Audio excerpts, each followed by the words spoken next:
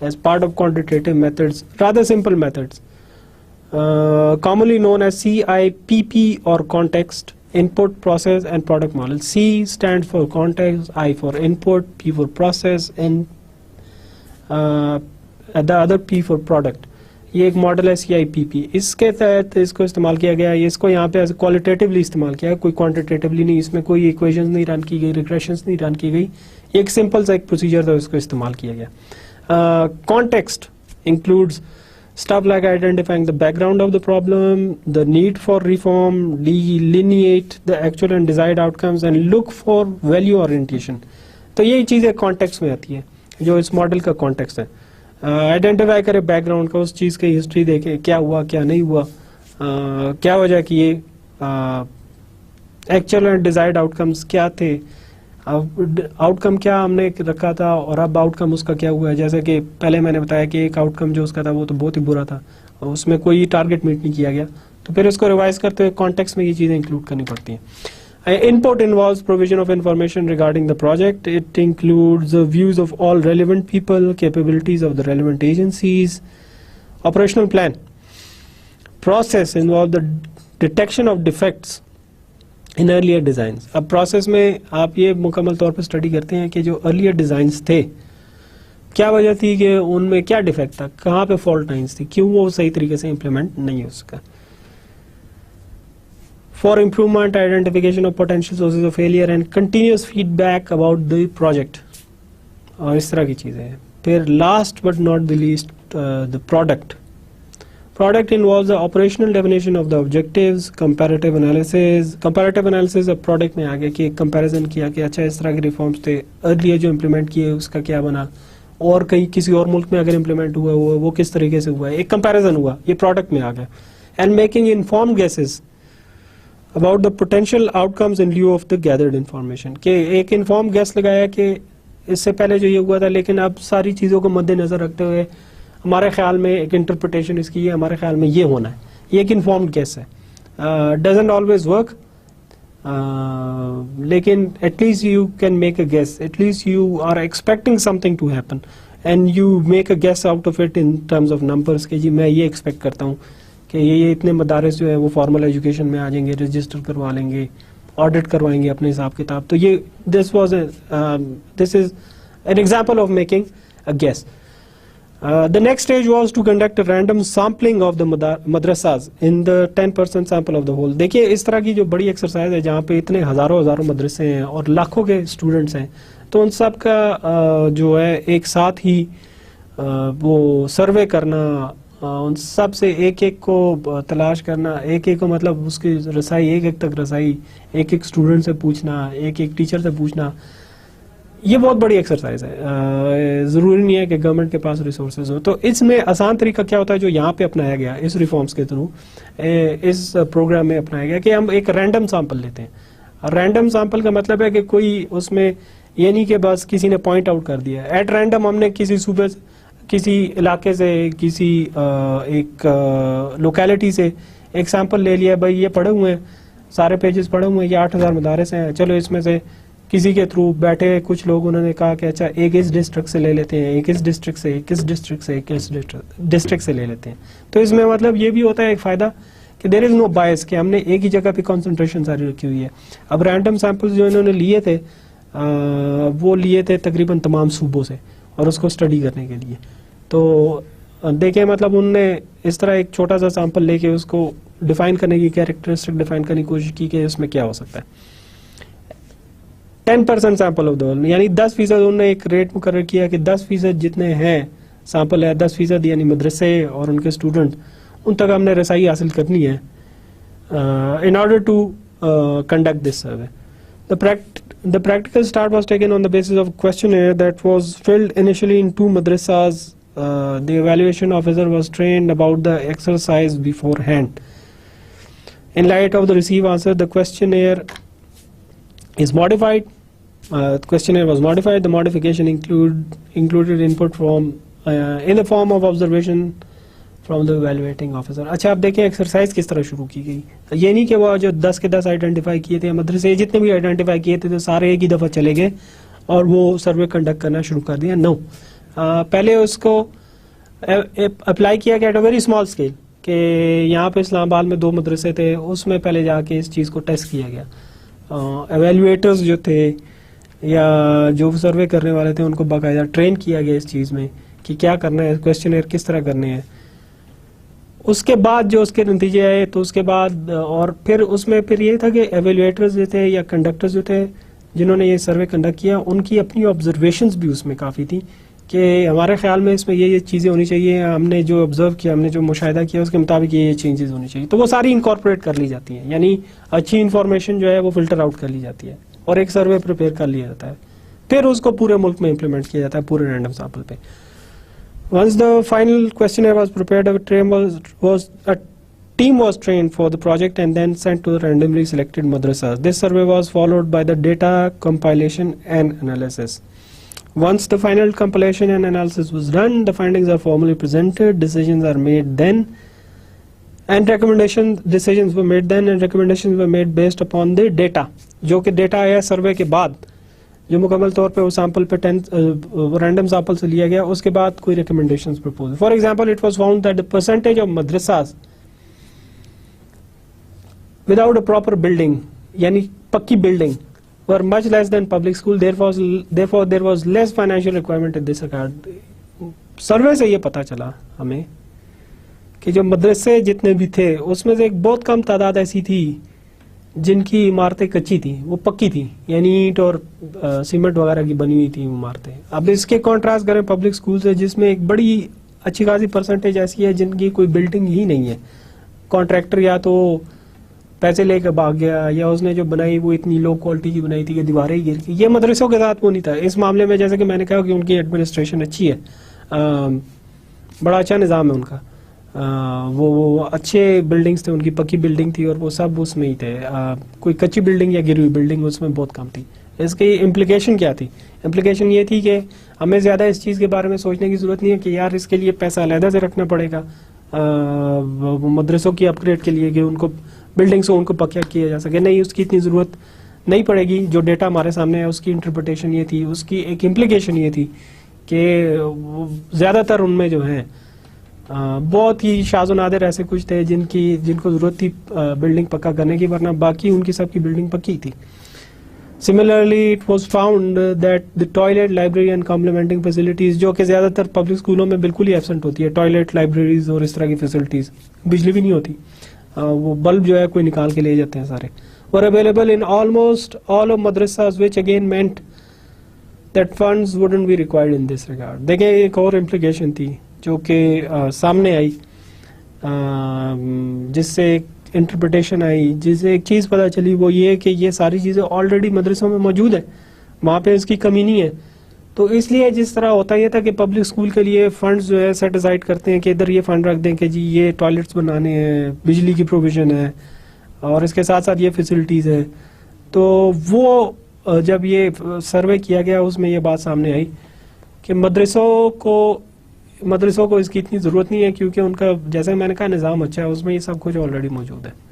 تو دیکھیں پورا ایک سروے ہوا, پہلے ایک پروگرام امپلیمنٹ کیا گیا, پھر اس کا دوبارہ اس پروگرام کو اینالائز کیا گیا کہ اس میں کیا کیا کمی بیشی تھی, کدھر سے وہ لیک کرتا تھا, ویئر ڈڈ لیک, پھر اس پہ امپروو کرنے کی کوشش کی گئی, بڑا ایک پورا مرحلہ تھا. پھر ایک انیشل 2 مدرسوں میں ایک رینڈم سیمپل بنایا گیا, پھر 2 مدرسوں میں اس کو امپلیمنٹ کیا گیا, اس سے جو چیزیں سامنے آئی, اچھی پریکٹسز سامنے آئی, اس سے جو مشاہدہ سامنے آیا, اس کے مطابق یہ جو نیا جو ایک کویسچنر بنایا گیا اس کے مطابق اس کو صحیح بنایا گیا اس کویسچنر کو. پھر اس کا مکمل طور پہ جو رینڈملی سلیکٹ کیے گئے تھے 10% آف ٹوٹل مدرساز, ان کا سروے کروایا گیا. تو اس سے یہ کچھ چیزیں سامنے آئی جس میں یہ پتا چلا کہ ہمیں اتنا زیادہ یہاں پہ اتنے پیسوں کی, اگر ہم مدرسوں کی بات کرتے ہیں ریفارم کی, تو اتنے پیسوں کی بچت اس لیے ہو جائے گی کہ وہاں پہ آلریڈی وہ ہم سے اس چیز کے اس معاملے میں پیسے نہیں مانگے گی کہ بلڈنگ پکی کروا دیں یا ٹوائلٹ بنوا دیں یا لائبریری بنوا دیں, کیونکہ وہ آلریڈی وہاں پہ موجود ہے. سو this was pretty much the end of this lecture. This was pretty much about the lecture, all of it. In it we studied a practical example of implementation of a public policy in Pakistan. پھر اس میں میں نے کچھ اپنی interpretation بھی دی کہ دیکھیں یہ چیز ہو رہی تھی تو اس کا ایک انٹرپریٹیشن یہ ہے. You saw how it اس میں آپ نے یہ بھی دیکھا کہ there were 3 ministries, there were 3 divisions of the government that were tasked with looking at this program and looking at the implementation of program, evaluating it and monitoring it, but their work was shoddy, their work was poor, the end result wasn't very good, which tells you about the lack of capacity in the government departments and human resources as far as public policy is concerned. So that is one incentive for you to study public policy. You would get many opportunities. And then in the last we saw how they went to the planning commission and redesigned this whole thing, and what kind of recommendations came out. So hopefully you've got a good taste of how practical policy is implemented. We'd see many more of that in the coming lectures. Till then, have a nice time till the next lecture, and goodbye.